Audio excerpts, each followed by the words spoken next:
Hello coders, consider this as a Word document in which something is being written, which is of the month October.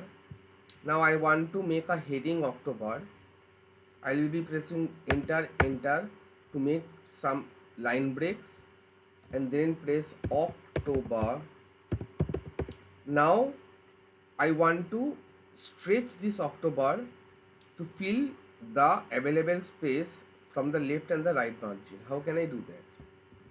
Select this particular word October and press Ctrl, Shift and J from the keyboard.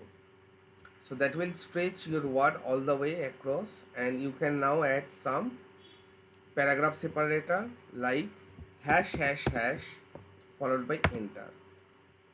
So that's this is pretty, I mean, you can make a heading of a, I mean, you can make something like a chapter one, or maybe a heading or introduction or something to the book heading.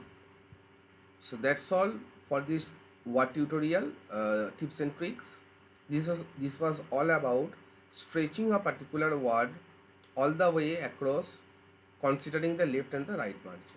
Thank you guys and happy coding.